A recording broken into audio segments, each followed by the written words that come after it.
10 years ago, we had a lot of activity in the secular community. We had groups like the Humanists of Colorado and had Denver Atheists, Denver Atheists and Freethinkers, and we used to meet in bars and restaurants and libraries, and the Humanists of Colorado met in Unitarian Universalist Church. And through all that, we there were some inconveniences, for example, of meeting in a church. We would need to bring our stuff there every month, unpack, pack it up at the end of the night, and move out. And through all that, we started to say, wouldn't it be great if we had our own space, if we had our own place to do this, and we could leave our stuff, put up our own posters and all that kind of thing. And that's how the idea of the Secular Hub was born. We wanted to have a place where secular groups could meet and then potentially coordinate activities, allowing each of those groups to become, they each had their own characteristics, but and that's a good thing. We wanted to encourage them to grow and coordinate activities where we'd have some big event coming up. And so that was kind of the goal of the whole thing. We got a group of founding donors together and made it happen in late 2012. We found a place, had the money, and opened up the hub as we know it now in early 2013. And the founders really had sort of no idea what would happen. A lot of things could have happened from that point, but it turned out to be kind of successful. We have grown to the point where we would like to have a larger space. We'd like to accommodate more than one activity at a time. We'd like to be able to accommodate families and specifically things for children. So about a year ago, when we knew that our lease would be ending at the end of this year, we decided to put together a team to try to figure out what we would do next. So here we are now. We have a desire to get some more space. We put together a team to help us find and fund that space. And then of course, COVID hit. So, so all that went on hold for a little while. We, over the summer, realized that this was going to go on for a longer term than we thought. The whole COVID thing would be not just 2 months, but would potentially stretch on a long time. And our space is not really, our current space is not really suitable for social distancing. It's kind of a tight place, and you might be able to fit 10 people in there for an event. And that's really not the kind of event that we typically run. So we decided to resume our search and started that again over the summer. We formed a team to do that, and we have team members you can see on the slide here. And we also have an agent who's helping us find some properties. So I don't remember if okay. Oopsie. Yeah. Ah. There we go. Yeah. All right. Do you want to go? Yeah, we were just going to do this. We can read the bullet points. Hub's mission is to provide a welcoming, secular, friendly, safe space for use of all front range secular individuals and organizations. So, I mean, that's the first bullet point, and, the most important, and why we're here talking to Boulder Atheists. And, this is being recorded, so those who couldn't make it today can see it later. That, I mean, we're really trying to do something nice for the Front Range. It's not hub, but us. And hopefully you see all the logos above there, that I think this is bigger than any one of us. And hopefully we can come together and make something beautiful.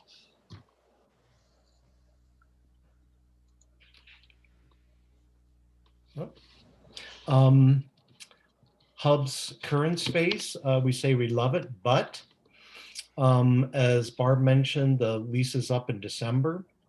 It's too small for large events. We've outgrown it. Cannot currently meet there, the safe distancing during this COVID crisis. We need more space to share with multiple affiliate sister organizations, such as all of you in Boulder, to be able to do more than one event at a time. I'm sure many of you have been to the hub. The parking is very limited. The ceilings aren't high enough for an elevated stage. The appearance in the neighborhood is less than inviting for young families. Inadequate summer cooling.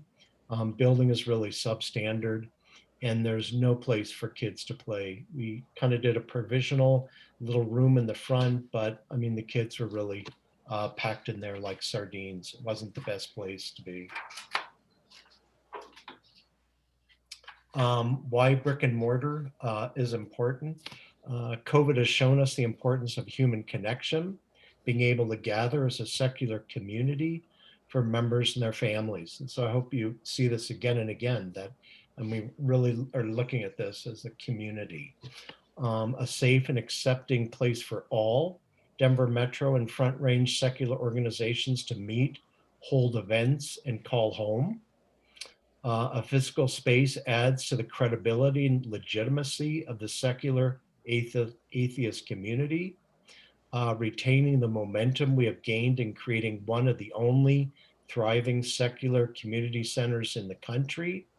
And it's really a critical time, I'm sure as many of you know, for secular activism, volunteerism, providing community support, and organization. So, I mean, we'll say it several times today, but we hope you see this as a worthy cause and come with us to have your own identity, but also in this greater secular community in the Front Range.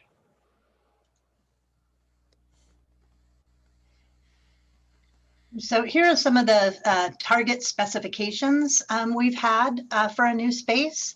One of the biggest things is we want like one big large room where we can have with a stage so that we can have nationally recognized speakers. I mean, I remember when we had Matt Dillahunty at the hub, we had people that had come up from Colorado Springs and we didn't want to turn them away. So we packed them in, and I ended up quite literally standing in the toy box in the corner because I kept getting pushed farther and farther back, and it was tight. And so I think that was one of the first times when I realized, boy, this place, if we had a bigger space, we could really attract more people.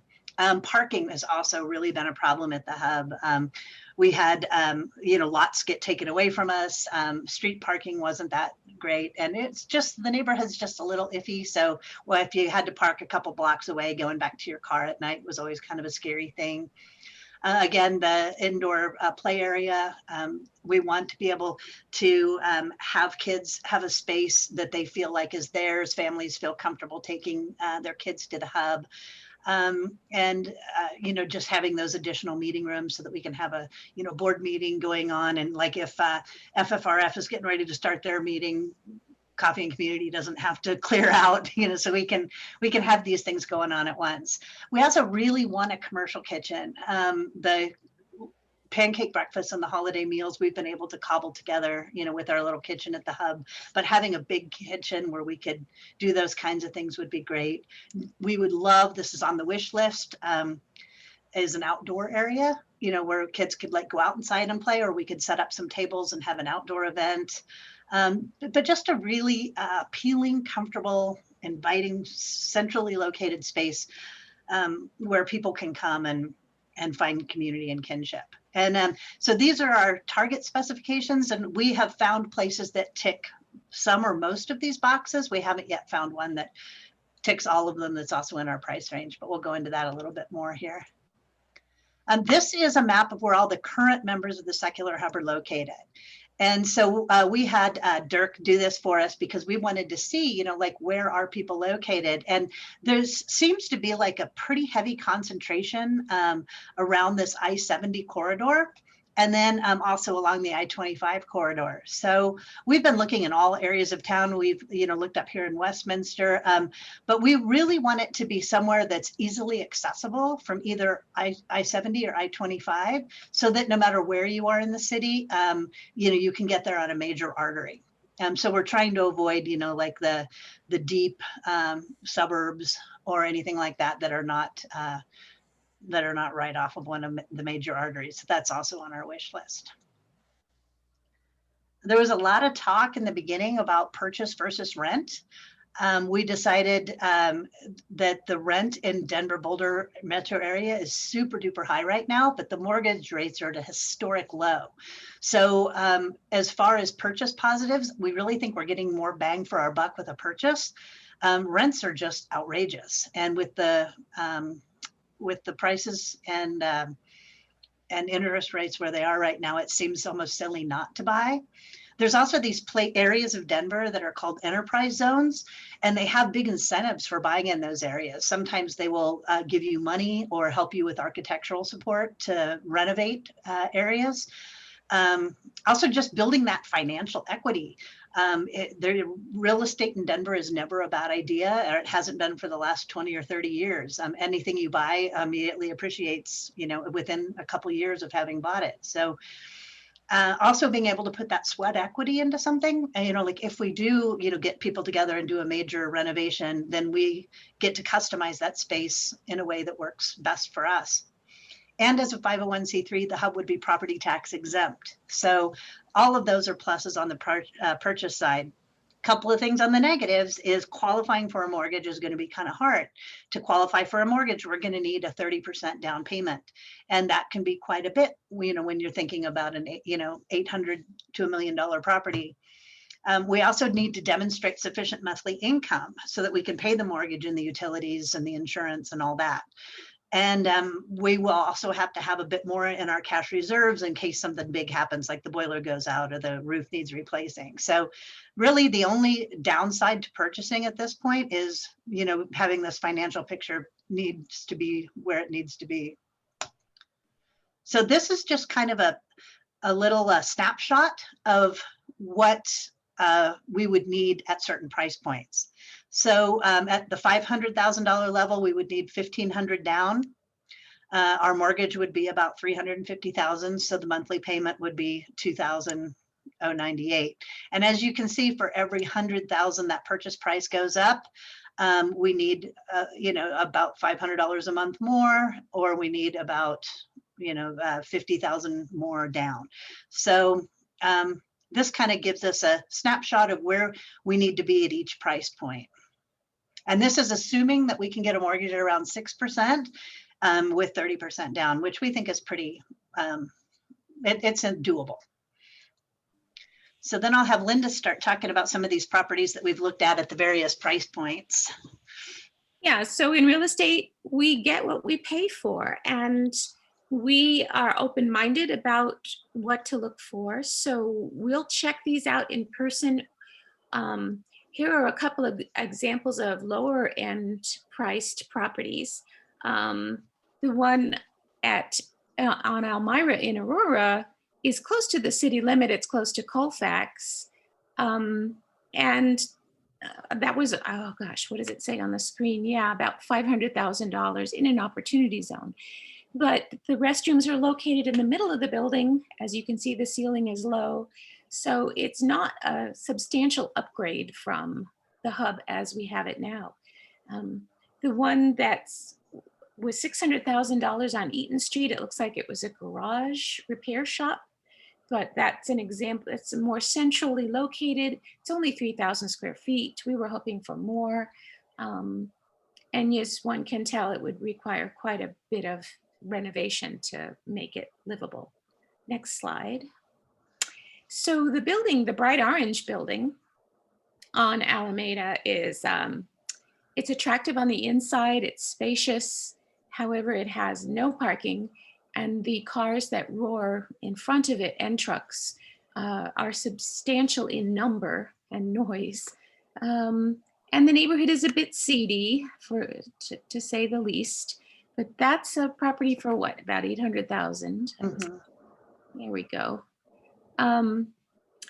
There's a property as we move up to about $700,000. We can get 5,568 square feet.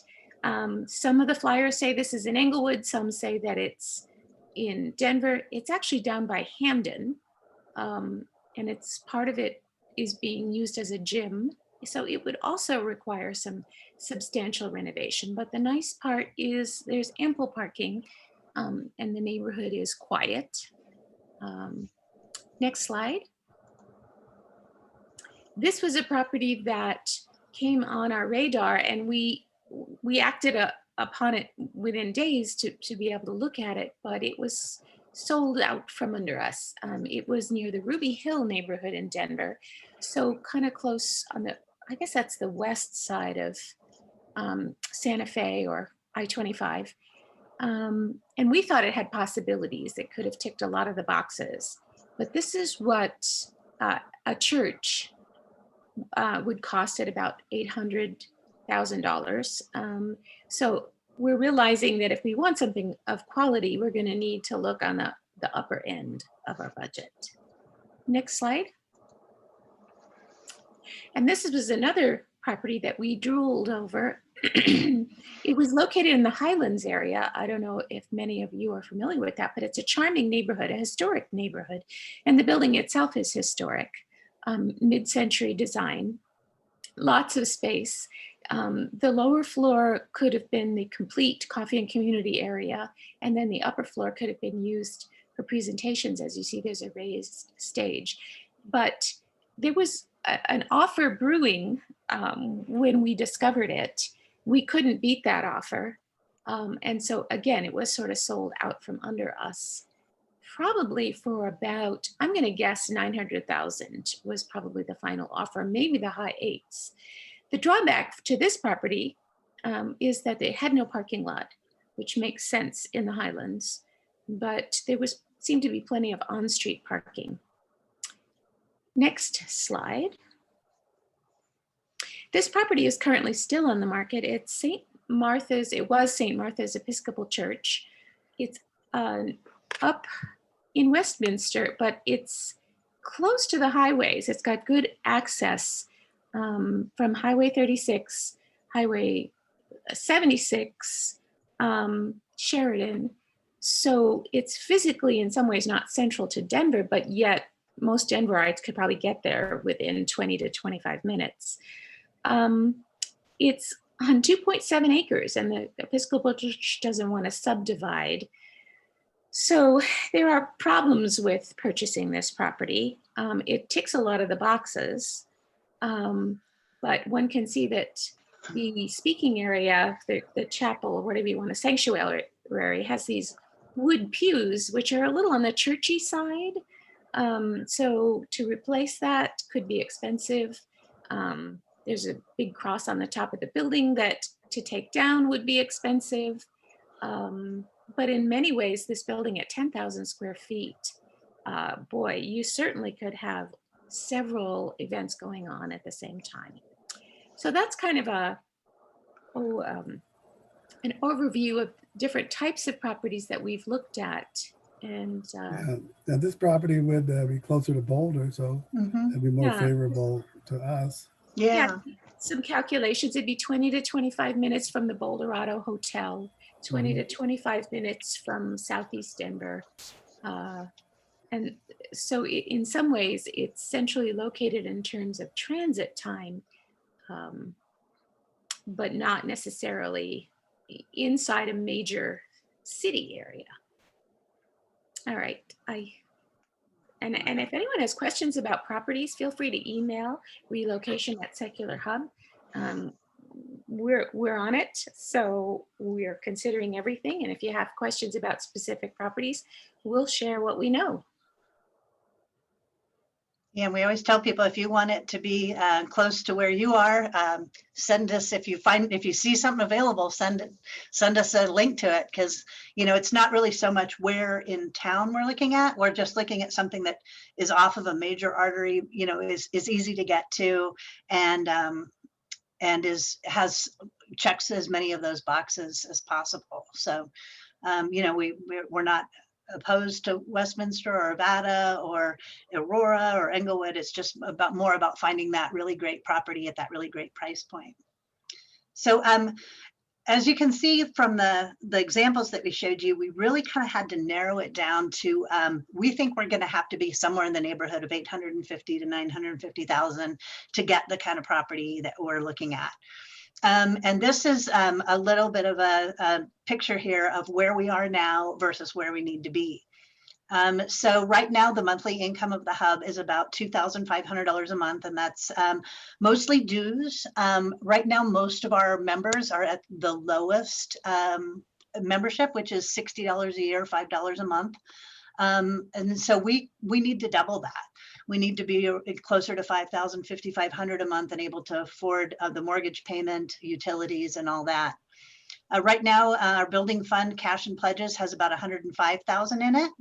And we need to almost triple that. For a down payment, we're going to need anywhere from $255,000 to $285,000 to get that 30% down that we need to be in this price point. Right now, the cash reserve is $17,000. We really would rather have closer to $50,000 to $100,000 in the bank for major repairs and emergencies. Right now, the Secular Hub has 245 members. We would love to double that.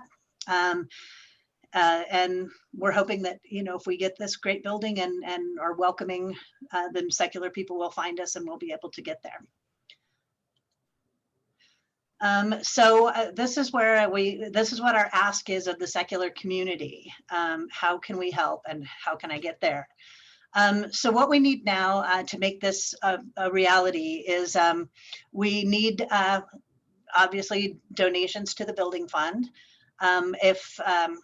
If people can make donations to the building fund, that's great. We're going to start a GoFundMe campaign pretty soon. And another thing we could do is, share our GoFundMe on social media, just help spread the word. Our current members, our ask of current members is to think about upping your dues. Again, most people are at that $5 a month. If we had 240 members at $25 a month, we would have $6,000 a month and be where we needed to be. So just finding those, 240 people that can chip in $25 a month, or twice that can do 10, or 4 times that can do 5. So one of the ways that we need to get there is to get more members and have those members. Oh, it sounds like I'm echoing. Oh, that's all right.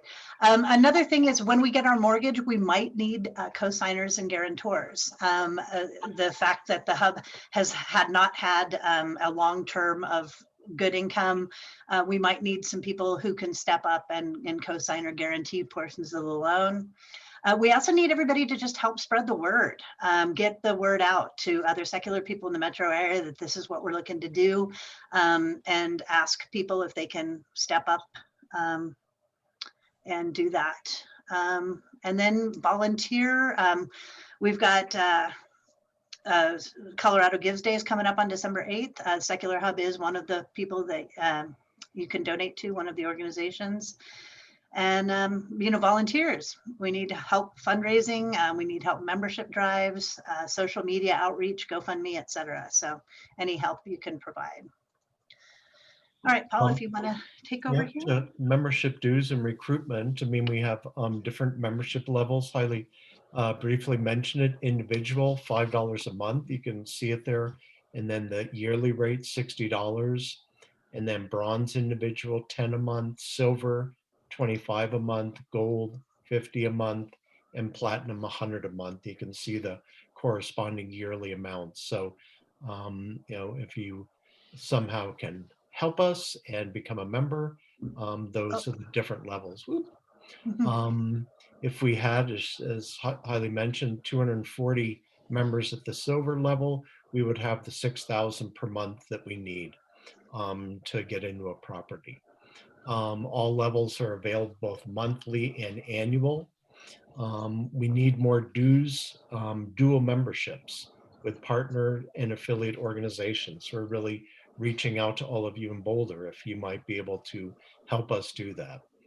and then help with other secular friendly people and organizations. So this is kind of our ask for all of you to consider to join us to make something bigger and greater than any individual organization.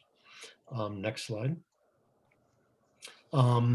We have a building fund that's currently active, asking people for donations, and you'll see the pledge levels there. We have a hub supporter, $1,000 to $2,900, a hub patron, $3,000 to $4,999, a benefactor, $5,000 to $9,999, hub hero, $10,000 to $19,999, and finally a superhero, 20,000 plus.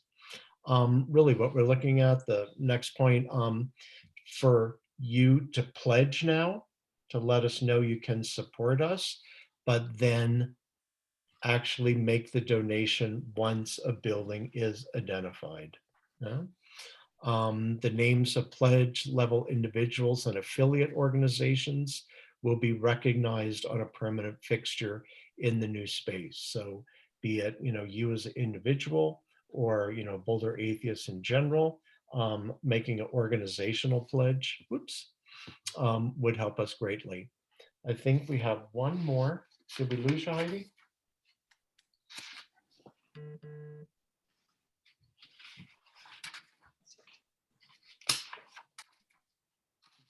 Where did Heidi go? Hey, I think we lost her.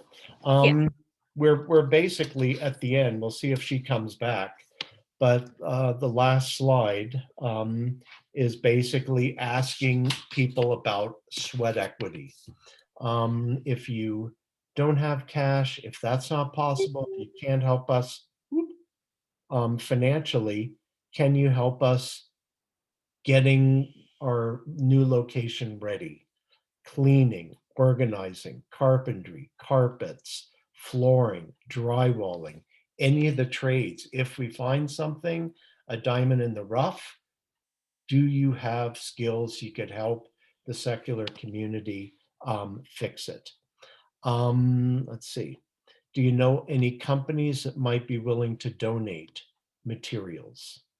And finally, and a really important one, if you have creative abilities to help us with, planning and designing a place, because when we buy a place, maybe we'll be lucky and it'll be perfect move-in condition, but maybe not. I think she's maybe trying to rejoin us. But, Linda went through some of the properties. You see for $500,000, you can get a garage. And so, it is going to cost some money to get something that all of us can use, the hub, Boulder Atheists, Freedom from Religion, that we can all come together for a very unique property and hopefully experience. So, we're here to do the presentation and ask you to join us. Anything else? So I think the question part comes up next on the slides, I think, but so we'll be happy to answer your questions. There is one kind of little bitter irony. You saw a number of the properties are churches. And that is just because there are some available and they are very competitively priced compared to a residential property or a commercial property. So yeah, I think a church would be good. Yeah, so good facilities and stuff. I think they're already zoned correctly usually for what a little bit of irony to, there, so, but Yeah, just take the cross Cheryl, down. were you going to ask something? Yeah. Cheryl?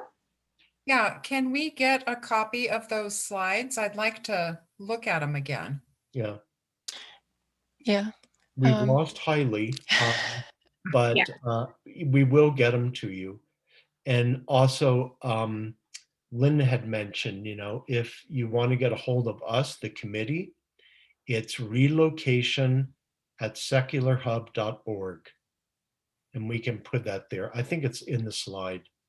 The other thing, the pledges, if any of your members could do a pledge that ultimately would be paid once we find a building, that they would email Barb. She's got the secret list of people who are making donations, and that too is on the PowerPoint. Hailey just sent me an email and said her internet went down, so I don't think she'll Oh. be able to rejoin. Oh. So Where, I'm just gonna. Cheryl, where should we email the PowerPoint to? Tom, do you want it as well? Should we have them email it to info? Yeah, at Boulder okay, yeah.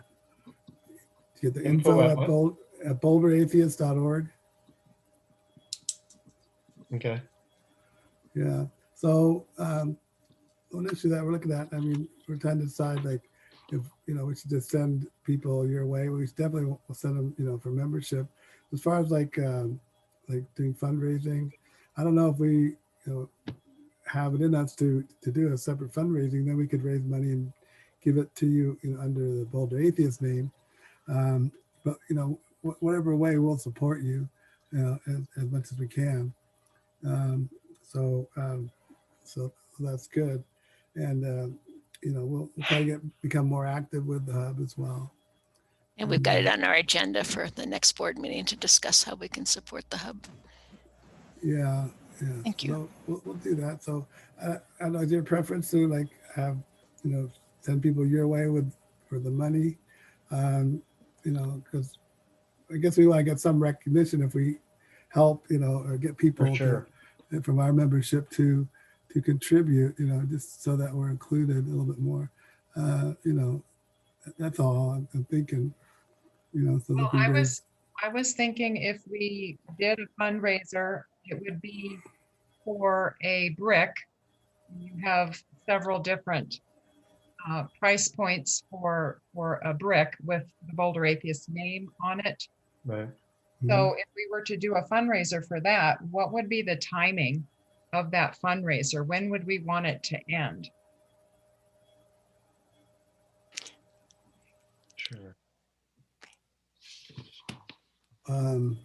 Well, yeah. So like, so what is your time frame for like? Or do you have one for, you know, for picking a building? Yeah, I mean, great question in that we don't have a time frame exactly, because as you know, when you're property hunting, you never know what's going to fall out of the sky.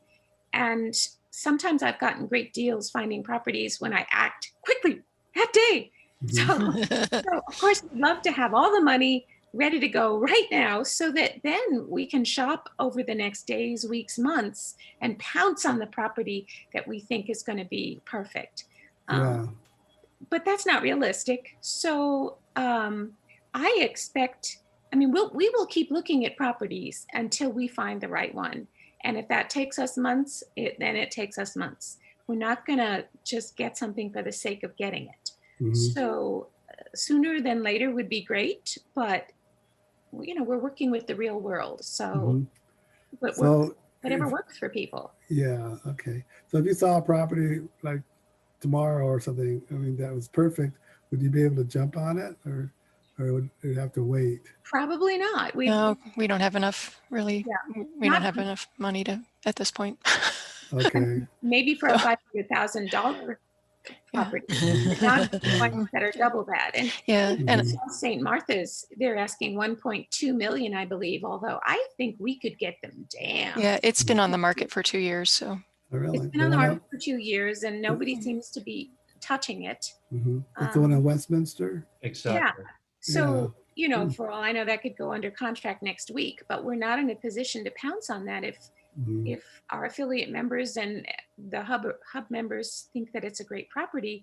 We really can't move at this point. So it's prudent to get our ducks in a row as soon as possible. Yeah. Well, good. Okay, so we'll look at some options, and yeah, we'll try to, you know, we'll send people your way. They can pay you directly, or we'll try to get one of those membership bricks, and from the Boulder Atheists as well. So we'll work on something, Yeah. in a fundraising effort for it. Yeah, it would really help, you know, to affiliate with us, you know, a dual membership.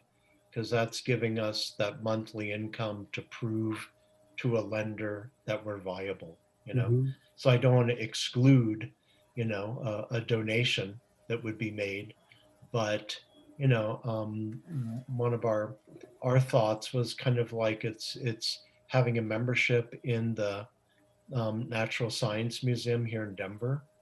I mean, you don't go there every month. Maybe you go to a couple of different shows a year, but you're kind of supporting it. You Mhm. know? Or, you know, Denver Art Museum. You know, I'm a member. I don't go every month, but I go a couple times a year. So, I mean, we're hoping that, you know, your members will see, you know, some benefits. I mean, this would be a place that you could use with hopefully a nice kitchen. And I don't know how you meet now, but, you know, do you have aspirations to have an annual meeting with a dinner or some other Mhm. events? And Yeah. so, you know, I mean, this isn't just an ask for us. It's really asking kind of the front range secular communities, you know, can we come together, have a nice joint building that, you know, would be open for your use also. Yeah. Mhm. You know, Yeah, that's good. I'm all for it. yeah. Yeah, I'd like to read a part of Drew's email that he sent me, just so I can represent his question. He says, I would still think it a better idea to purchase a place through a factional ownership offering with some legal challenges to meet. Maybe, probably, if there's adequate interest relative to money, I would hope to invest some in such a venture. Hmm. So are you guys open for what he's calling an investor? Well, that hasn't come up in any of our discussions, you know? I think we're open to everything. I would need to understand a little bit more about what And what does he he's mean? proposing. Yeah. But yeah, I mean, heck, we're open to everything, right? We are free thinkers, right, by nature. So yeah, I don't understand what he means, but because I mean, in terms of an investment, when I contribute money for the down payment to the hub, I'm investing for my social needs, but I don't know that I plan to make money off my down payment. So in that sense, I won't be an investor. But let's hear more about what Yeah. he's saying. And he And can email Okay. relocation at Secular Hub, and we will. And you know, we are being kind of confronted by different things. Like one of the properties we looked at has a renter in there. You know, it's a commercial space. And you know, we found out if we Excuse me. purchased the property, kept the renter in there paying us rent, then we no longer get a tax exempt for the property tax. Yeah. So, you know, there's just like so many layers that we have to look at that, you know, I'm not trying to, you know, push off a direct answer, you know, to his question, but we really need time to kind of investigate. I mean, with that idea, that example of having a renter, I mean, we really needed to seek legal advice from a CPA to tell us. And he said, yeah, you can have a renter, but then you're going to lose your tax exempt status. Yeah. So there's all these trade-offs. And if he is talking about a true investor, that would probably mean he puts so much in on the mortgage. And then if it was ever sold, Mhm. an investor gets their initial investment plus, you know, whatever was earned in value on that, right? So Right. that's like a whole nother. Yeah, that's a whole nother onion. And of course, you know, we're all nonprofits, you know, all the boards, we don't make money, you know, we're not paid. So I never really looked at this as kind of a money-making operation. However, we have thought maybe if we find something that we can afford, get it, and at some point in the future, when the metro area is even bigger, buy a larger place. So we have talked about that, but it's kind of reinvesting in Right. ourselves, not cashing out. Right. But I think Drew raises a good question. I actually had that question myself several weeks ago, and kind of was asking that if the hub, God forbid, were to go belly up in a month or in a year or 10 years, and the building is sold for 3 times, and there's all this extra money, what happens to the profit? And so far, I don't know if we really thought of that. So this is great that we get to think about, well, what would we do? Yeah. Mhm. Yeah, it's good. Sorry we couldn't get more people. I guess I should have. Cheryl suggested doing an email blast. I should have done that. I didn't think we needed to, but I should have. But anyway, we'll get pass the recording on to people, Yeah. and so that people are aware of what's going on, and we'll tout it to our members for sure. Okay. So the way that you guys would like to receive communication and respond back is through that relocation email. Yeah. That goes to all the committee members. Okay. And we meet every other Friday at 7:30 at night. So, yeah. Okay. So So that's the only another time one, we can try. another one of Drew's comments was, is there going to be some formal document that gets sent out with all the details? And I think he was thinking of something just a little bit more elaborate. But other than the email that you sent out to everybody, and then this presentation, which is very informative, that's pretty much it, what people are going to get. And so if they have further questions, they just need to communicate through that email. Exactly. And, to give you an example, like the properties we've seen to date, we always get from the broker an extensive property listing, pictures, data, square foot. I mean, so do you mean that type of information on a property, or basically more information of what our proposal is to Okay. you? Which are you thinking about? Property I do information? not Is it- know. Yeah, but it's coming from Drew. I'm hoping that he will see Yeah, this yeah, recording. yeah. We'll post it on YouTube or Right, some such right. form. And hopefully he can start communicating and ask you guys very specific questions. Exactly. And of course, we'll agendize at our next meeting some of his questions. It gives us a little time to do some research too. Okay. Yeah. Well, great. So do you have anything more to present, or that was really good. And like I say, sorry to get more people, but we'll spread the word, and I really appreciate you doing this.